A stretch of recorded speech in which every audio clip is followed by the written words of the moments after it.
Malupit ba ang Diyos? Yan ang bunga ng maling aral ninyo na eternal torment. Ang mga makasalanan daw ay magdurusa magpakailanman sa impyerno dahil hindi daw mamamatay. Ang resulta, maraming tao ang nag-iisip na napakalupit ng Diyos, parang mas mabagsik pa siya kaysa mamamatay tao. Isipin mo, mabubuhay lang ang tao ng 50 to 80 years. Minsan nga, napaaga pa dahil sa sakit o anumang kadahilanan. Tapos hahatulang magdusa magpakailanman?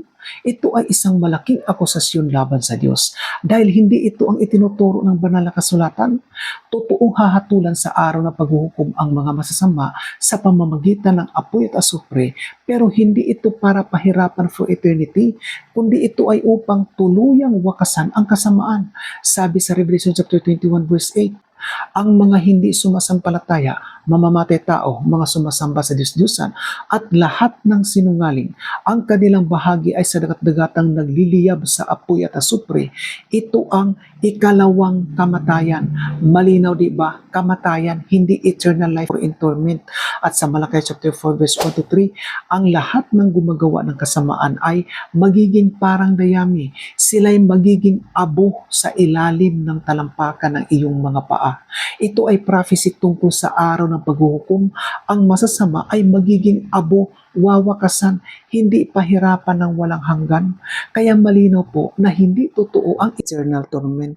Ito ay maling aral na nagpapalabas na ang Diyos ay malupit. Ngunit ang katotohanan ay ang Diyos ay pag-ibig dahil inalay niya mismo ang kanyang sarili sa krus. Gayunpaman, ginagalang ng Diyos ang ating freedom of choice. Hindi niya pipilitin ang sino man na sumunod.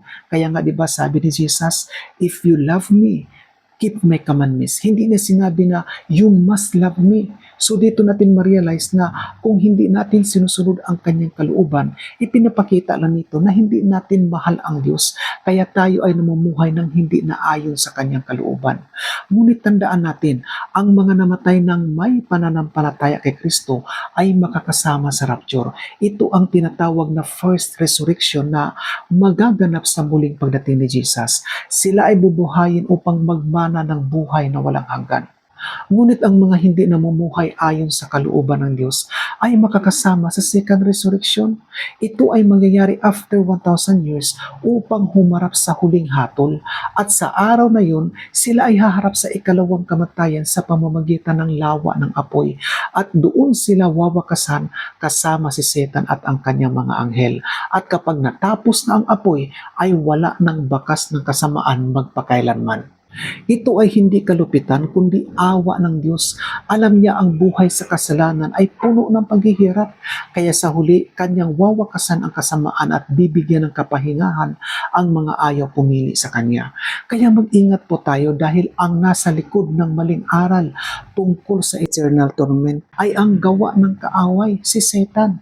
Gusto niyang sirain ang imahe ng Diyos. Gusto niyang ipakita sa iyo na malupit ang Diyos. Pero ang totoo, ang Diyos ay pag-ibig at ang sino mang sumampalataya sa Kanya ay hindi mapapahamak kundi magkakaroon ng buhay na walang hanggan.